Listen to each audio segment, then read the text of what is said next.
So, a quick prelude before I get into the video proper. You can skip this if you want, but I wouldn't if I were you because it provides a bit of context on, well, what exactly this video is and why it's taken so long to come out. To make a long story short, I was fighting against a serious bout of depression from December of 2021 into the first few months of this year. And during that time, I had other videos planned and even started recording a few of them, but I got to the editing phase and I realized that the fluffy, Smash Bros content wasn't what I wanted to dedicate my time to editing to, at least not yet. I had another idea, a new idea that popped in my head for a video essay, and I wasn't sure if it was a good idea yet or not, but I felt like in order for me to, move on with my life, I needed to write and record it and edit it, and that became a whole process that lasted months.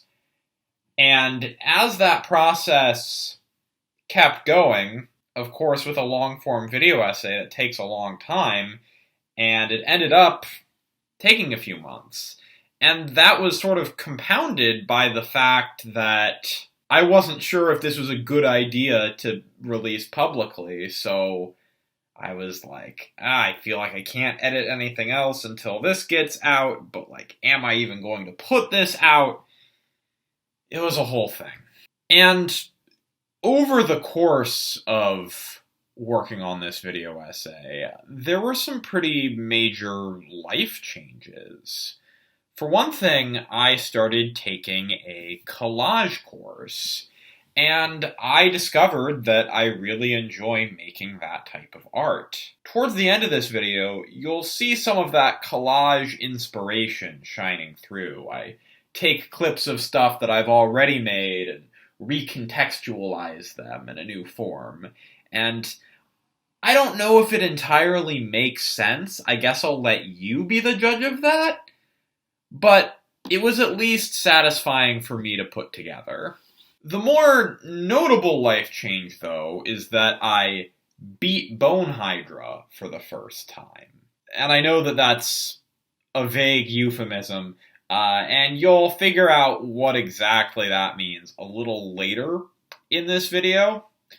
But for right now, what you need to know is that I still don't feel like I'm super skilled at fighting Bone Hydra. I still have a lot of reservations about it, but hey, if I beat it once, I can beat it again, right? A final thing that kind of shifted with my life between starting this video and now is something that I very briefly mentioned in the description of the Digimon Smash or Pass video. One of the conditions that I said contributed to my overall Hades heat level, I don't think is really true anymore, at least not 100%. Because there's at least a small number of men that I would let beat Bone Hydra alongside me, at least if they offered. I'd still largely prefer doing such a thing with women, but I cannot say that this is the case 100% of the time anymore. So, while there might still be a few things in this video that are questionable, and other things that aren't as relevant now as they were when I started recording, I did decide to release this video anyway as sort of a time capsule for how I was feeling at this point in my life. If you have questions or criticism about any of what I'm saying here, please do not hesitate to leave a comment and let me know. Everything said here was done in good faith, but constructive criticism is always welcome, And it helps me to grow as not only a creator, but indeed as a person. So, okay, with all that out of the way, let's get on with the video.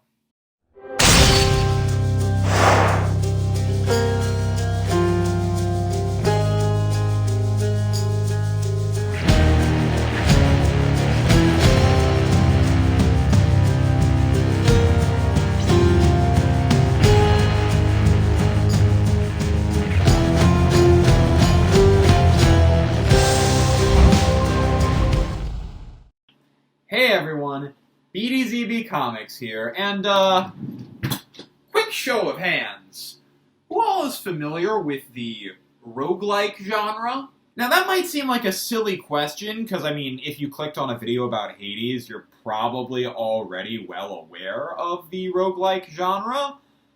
But, like, my audience isn't that big, and a lot of it right now is friends and family, and this video isn't really about Hades so much as it's using Hades as a framing device.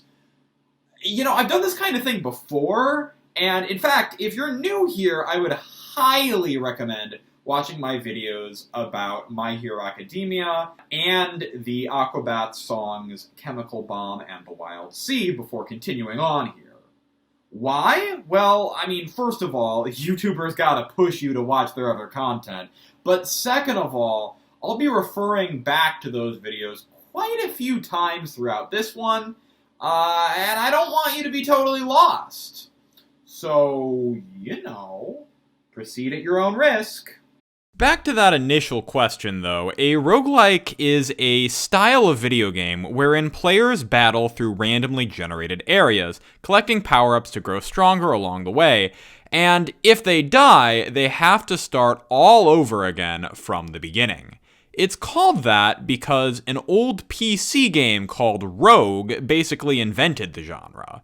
It's a genre that I was hesitant to get into at first, because randomly generated areas are cool conceptually, but make for a pretty poor substitute for handcrafted levels, and the whole concept of starting from the beginning when you died sounded unnecessarily punishing to me. If I can't save before the final boss, how will I know if I'm good enough to ever get to them again? I don't want to waste all my time doing the same thing over and over again, just for the slim chance that maybe this time a boss won't annihilate me in one hit. But see, I already do that outside the realm of video games. It's called dating. And honestly, that's way less fun, but at the same time, it's not the sort of game I can just turn off. Even while I'm sleeping, I can't help but think about what I'll do in the next run that might turn the tides in my favor. And that's the whole appeal of a good roguelike. It allows players to learn over time and taps into our impulse to give it just one more run. Hades is especially good at this because each death actually progresses the story a bit, and there's this currency called darkness that you can spend on permanent upgrades for your character between runs. In that sense, there's never really such a thing as a failed run, because you're always progressing something. Even if you've already fully leveled up all of the darkness buffs in the game, there's always new dialogue, new furniture, new materials to upgrade your weapons, something that pushes you to keep playing and try for the true ending. Now, if you want to be pedantic about it, Hades isn't a true roguelike because there is that progression between runs, and it gives players more of a helping hand than simply saying, get good, and starting them all over from the very beginning. It would technically be considered a roguelite, but I feel like that distinction isn't really relevant to my point. Dating is similar to a roguelike or a roguelite because it requires its participants to do variations of the same thing over and over again to get the result that they want. And I feel like Hades is a particularly strong example of that because, well, dating is hell. Well, okay, I guess if you want to be pedantic again, it's not technically hell in Hades, it's the underworld. But you get what I mean. This underworld has layers, not unlike an ogre or an onion, and each layer has different bosses that you fight along the way. And these things serve as a pretty good parallel for some of the difficulties one might face while dating. There are toxic relationships, other people competing for the same person's attention, there are awful fucking Tinder bots that try to steal your money. And then, of course, we have Hades himself, which is the perfect metaphor for personal and family issues. In fact, that's not even really a metaphor. Like, that's literally what the game is about. Oh, yeah, I guess I skipped over one. Bone Hydra. Which, I'd use that as a metaphor for, okay, well, it's named Bone Hydra, and it's, long and slender, and its head is notably bigger than the rest of its body. It's very sensitive to being stabbed repeatedly. Guys, do you need me to spell this out? So, in Hades, once you finally clear all of the game's major boss encounters, you get the first ending. And once you return to the underworld, you'll notice something a bit different about the door leading back into the dungeons of Tartarus. There is now a contract hanging above it, a pact of punishment. What this pact does is prevent players from using the same weapon again at the same difficulty. Players must either pick a new weapon to try to beat the game with, or raise the game's difficulty or heat level. The way the difficulty is handled in Hades is honestly super clever. Instead of having set easy, medium, and hard modes, the heat system gives players different aspects of a run that they can alter to make things harder on themselves. For instance, you can make enemies deal more damage, increase prices in the game's shops, impose a time limit for each layer of the underworld, or have all of the game's bosses bust out new attacks that you've never seen before. Each one of these conditions raises the run's overall heat level, and nearly every condition has varying levels of intensity. Every time you succeed in a run with a specific weapon, you'll have to raise the heat level to go in with that same weapon again. So, if you need to be at heat level 2 for the next run, you can either choose to impose a time limit on top of having foes deal more damage, or you can just increase the amount of damage that those foes do even more. Now, dating and Hades are both pretty difficult, even without any additional heat applied. It usually takes players dozens of runs to get even the first ending. But by the time they've done that, they'll have both gained enough power-ups and grown enough as players that the increased heat won't necessarily be a deal-breaker for their next runs. Unfortunately for dating, I didn't get the luxury of starting out on 0 heat like Hades players do. Let's see, how many conditions have I got imposed on me now? Well, I'm 30 years old, I'm autistic, I'm a straight man, I'm in New York City, and, we're still in the middle of a fucking pandemic. So, now, you might have rolled your eyes at some of those conditions, but I do truly believe that these are all things that make dating more difficult for me. So, allow me to explain my reasoning before you get the wrong impression. First of all, being 30 years old means that my opportunities are more limited.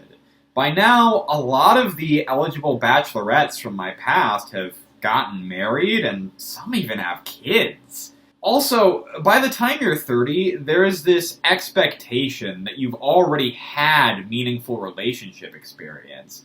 And if you get to that age and you haven't, well, that makes you less desirable to other people. It's kind of like the classic paradox that us millennials face when applying for jobs. Jobs require experience, but the only way to get experience is having a job. Autism is, in some ways, the most straightforward example of a difficulty spike. But in others, it's the hardest to explain because every type of autism is different, and even among fellow Aspies, there are varying challenges and levels of difficulty for each person.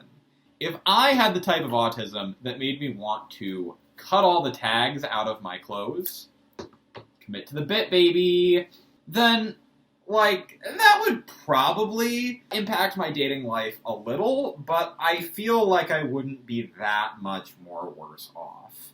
Asperger's is all about the social cues, though, and dating relies almost exclusively on interpreting those cues correctly. I can't tell you the number of times that I have nearly had sex with someone only for me to misinterpret something and end up shooting myself in the foot. There's also my dyspraxia, which comes from autism, affecting my coordination. I can't drive, and while I did move to New York City to kind of work around the driving limitations, it is still a limitation when there are otherwise viable dating options living just outside the city. So, yeah, I think I can safely mark down multiple levels of heat for this particular challenge. Okay, now here's the one that I, actually have to, justify, and that's me being a straight man. I know that for most things, I would consider that a positive difficulty modifier instead of a negative one. But for dating, things are a little different. Women often have men throwing themselves at them for attention, which poses its own set of challenges for sure, but generally speaking, getting that initial date is less difficult for them than it is for us dudes. And, well, as for the straight aspect, let's just say I have some gay friends who figured out how to skip to Bone Hydra right at the start of their run. Now, for New York City, it's a big city with literally millions of potential dating options. And it's great that I can be selective about who I want to date here, but if everyone else is being just as selective as I am, then what are the odds that anyone's gonna settle for me? In a smaller, tighter-knit community where you see the same people every day, relationships of all kinds happen more naturally because you get to know a person a bit more every single time you see them. Here, if I don't get a person's number the first time I meet them, it's pretty likely I'll never see them again. And while, yeah, it's definitely beneficial to be able to cut ties easily if you need to, it's still a real double-edged sword for somebody who already has a hard time telling if someone's interested in him based on first impressions. And finally, we have the pandemic. How do people generally meet people? Well, they could meet them at school, at work, or at social functions. And I'm a college grad who isn't planning on going back to school anytime soon, and work has been entirely virtual for the past 2 years, so that's kind of kaput. Plus, dating in the workplace is kind of discouraged regardless, but, it still happens, and that's the whole thing. And I mean, in-person social functions haven't really been happening since the pandemic either. I mean, they started back up for a while, but then when Omicron hit, everything shut down again. I was miserable enough paying for in-person speed dating when I found out that I didn't get any matches. I'd hate to get the same results and not even get to go somewhere fun for it. I'm seeing, events online where it's, $25 for virtual speed dating, and that just sounds miserable. Okay, so what level of heat are we at now? 8? 9? That's pretty fucking high, and honestly, I don't think I've even cleared a Hades run at that level, like, you know, in the actual fucking game. Oh, and it's also worth mentioning that I don't exactly look like Zagreus here, so add in a couple levels of heat for that, and whew, we're sitting at double digits now. Damn, that's spicy. So, okay. I've established what the bosses represent, and I've established what heat is. Is that as far as this analogy goes? Well, no, there's some other stuff that you can glean from this. Boons are your friends trying to wingman for you, and you gotta be careful about which boons you take. Chaos boons are those extra risky decisions you make when you feel like you have nothing to lose. Petting Cerberus is like, well, petting a dog in real life. I mean, it's gonna make you feel better no matter how bad the rest of your life is going. The gems that you pay the house contractor are all of the little things that you buy yourself to distract from your issues, and all of your attempts to tidy up your place to seem more appealing. And then we get to Eurydice's chamber. Deep within the depths of Asphodel, with fire and brimstone all around, players encounter a home away from home, where a young woman sings a heartfelt song about her past. Good riddance.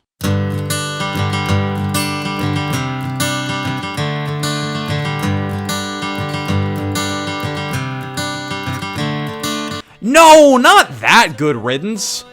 What does this look like, a high school graduation? Quit fooling around and play the right one.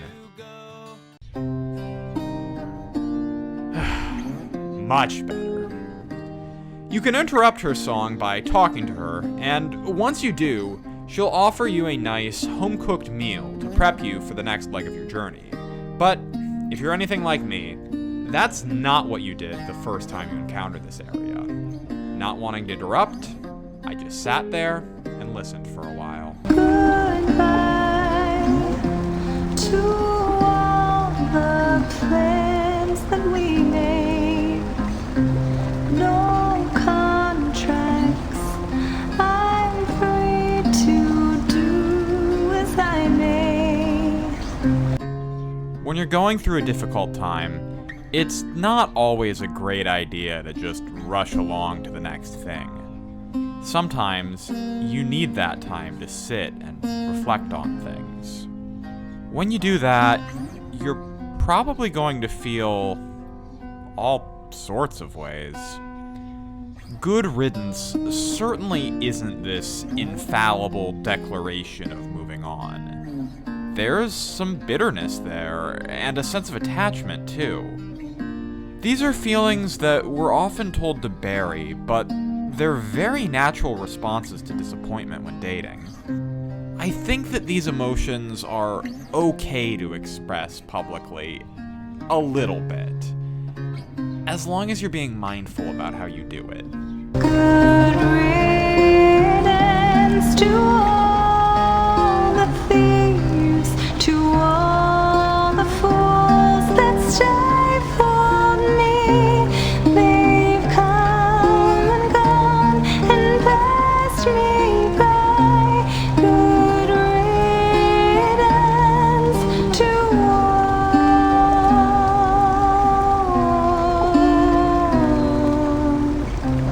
You know, Eurydice's subplot in Hades is pretty interesting. She and her ex-husband Orpheus have been kept apart via a separation order from Hades himself.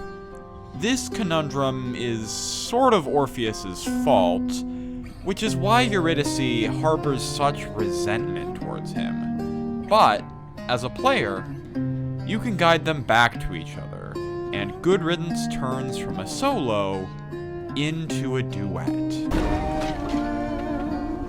That's Orpheus.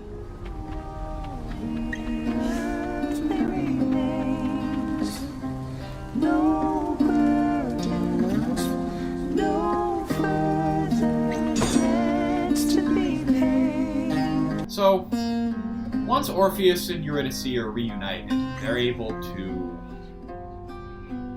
share in their resentment together.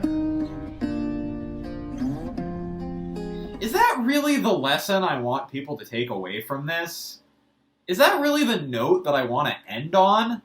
I mean, sure, I could spin it as them, like, opening up to each other and letting each other in, but, like, I shouldn't front and imply that, like, Orpheus and Eurydice have this perfect romance. They're Greek gods, for fuck's sake. Those motherfuckers have character flaws for days. So, okay, if not good riddance, what note should I end on? Well, I guess I can give you an update on my own playthrough.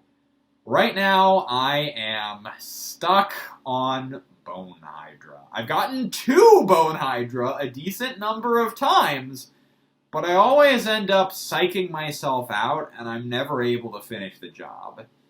And it's honestly pretty fitting that Bone Hydra was a real stumbling block in my non-metaphorical Hades playthrough, too.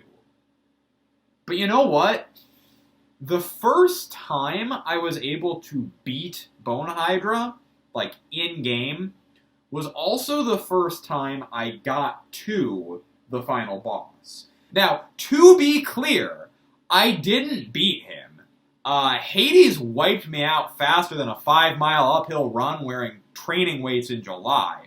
But that run cemented in the idea that Hades is beatable.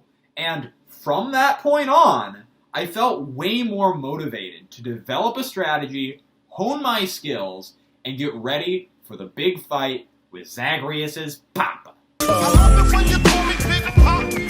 Throw your hands in the air if you's a true player. It seems like Bone Hydra was purposely designed as a stumbling block.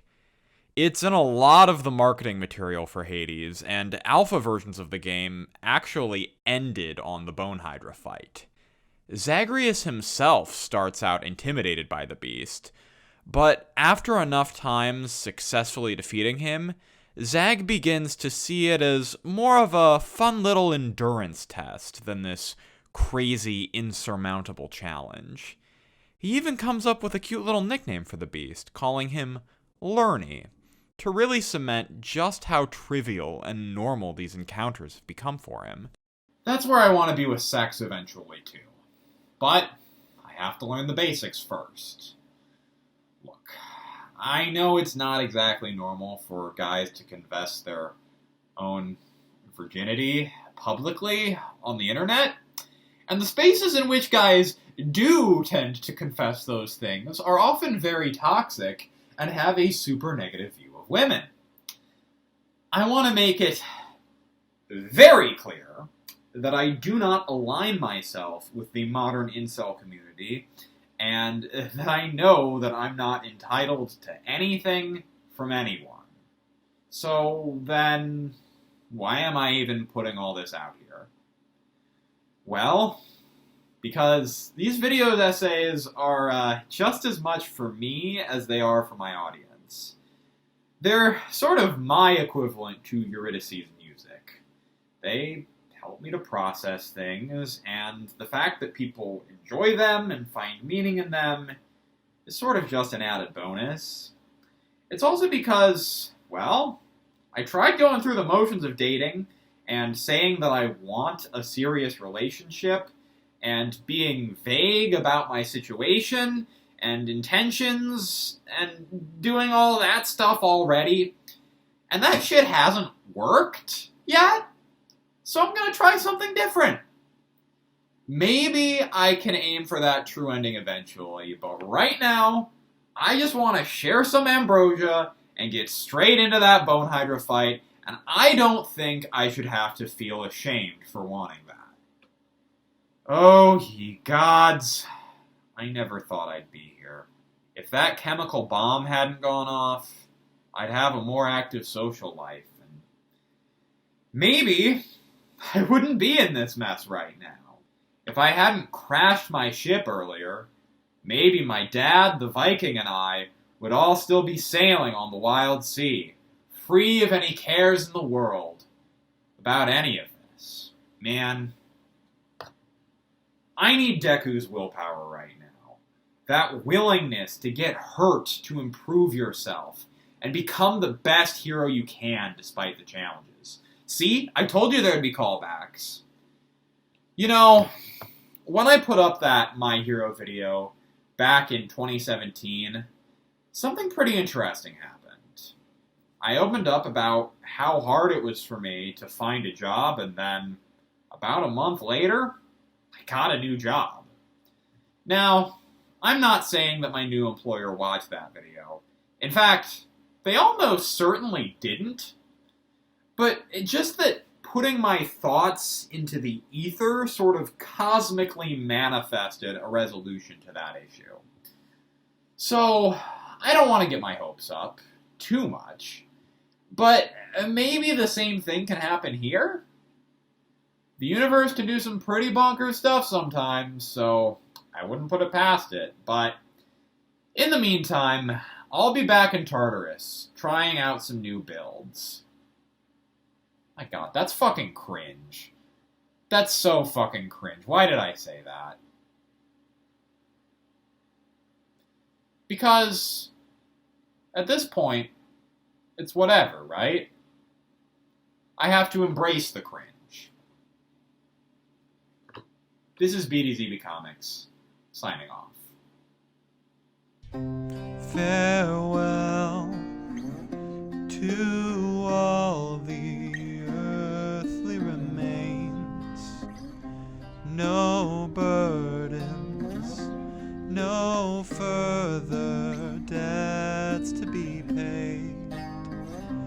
Atlas can rest his weary bones. Weight of the world all falls away in time.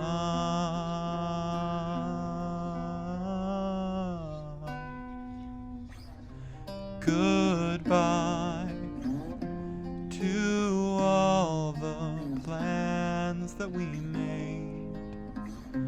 No contracts, I'm free to do as I may. No hunger, no sleep except to dream, mild and warm, safe from all harm. Calm.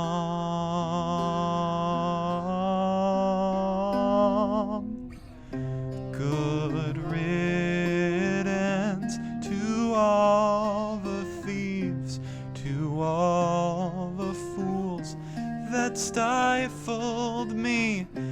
They've come and gone and passed me by.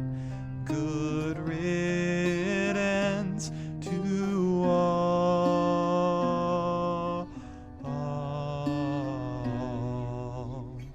Farewell to all the earthly remains. No burdens, no further debts to be paid. Atlas can rest his weary bones. Weight of the world all falls away in time.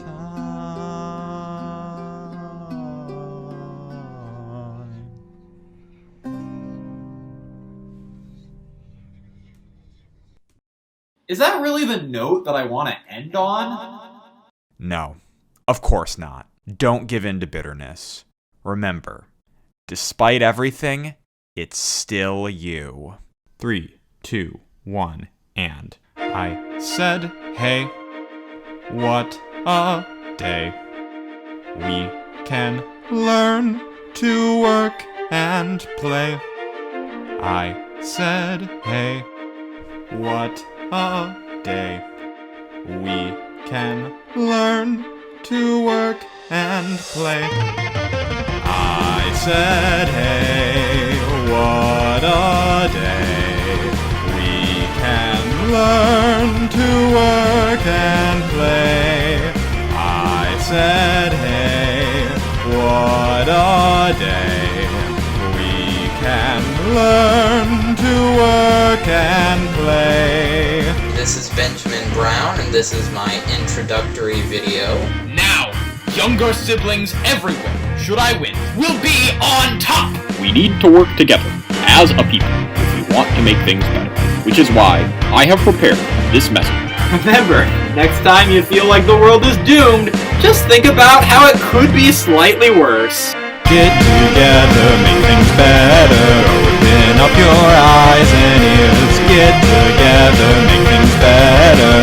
Just listen to your heart of hearts. Get together, build things better. Open up your eyes and ears. Get together, build things better. Just listen to your heart of hearts. Willing to work and willing to play and willing to work together. Willing to work and willing to play and get along with each other. Willing to work and willing to play and willing to work together. Willing to work and willing to play and get along with each other. Get together, make things better. Open up your eyes and ears. Get together, make things better. Just listen to your heart of hearts. Get together, make things better. Open up your eyes and ears. Get together, make things better. Just listen to your heart of hearts. Believe in yourself, that's the place to start. Yes, it is. Believe in yourself and just follow your heart. Just follow. Believe in yourself, that's the place to start. Yes, it is. Believe in yourself and just follow your heart. Just follow.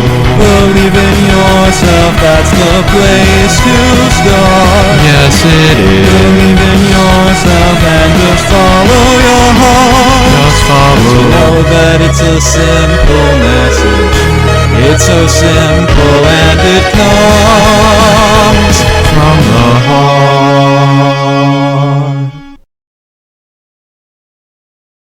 You know, this whole metaphor kind of falls apart when you consider that Zagreus is trying to escape the underworld in order to see his mom.